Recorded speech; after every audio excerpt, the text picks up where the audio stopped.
1996.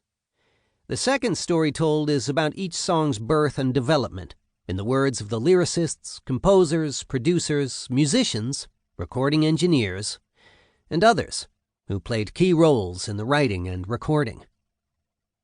As with my last Anatomy of a Song book, the songs I chose for this volume date back at least 25 years. I have long felt that for a song to be truly iconic, it must be groundbreaking, influential, or have other qualities that enable the recording to remain exciting and meaningful today.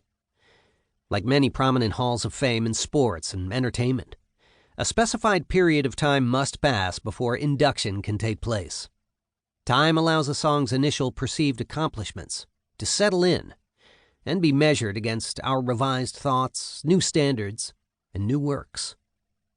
Only then can we determine how a song is held up artistically and whether it is a true classic or was just a passing fad that excited us back then, but no longer has the juice it once did. 25 years is a good, solid duration for an accurate assessment. A word on my reporting, writing, and editing process for these columns. Before interviewing sources for each Anatomy of a Song, I did a sizable amount of research. This was necessary not only for obvious journalistic reasons, but also because I always want to nudge sources beyond everything else that has been written previously about the song. Sometimes what emerges from such nudging are deeply buried emotions. In other cases, I'm able to pull loose forgotten writing and recording details. Armed with knowledge, I can plan interview strategy and know when and where to push for more information to enrich the song's story arc. Once I've written up the interviews, I edit the result into a chronological narrative. I take steps to have the story unfold as a cinematic visual. In other words, I edited these columns as if they were movie screenplays.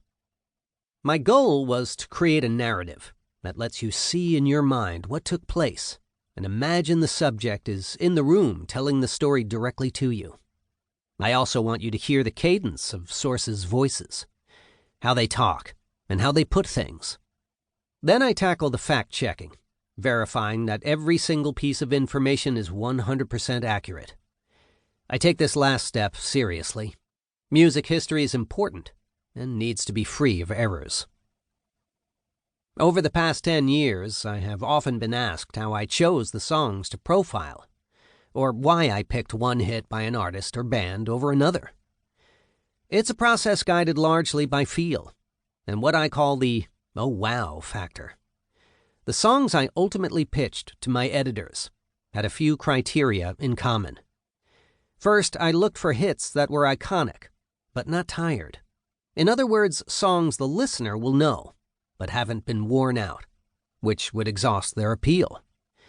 Second, I looked for songs that played a significant role in influencing the direction of pop in general, or the subcategory the artist or band was pioneering.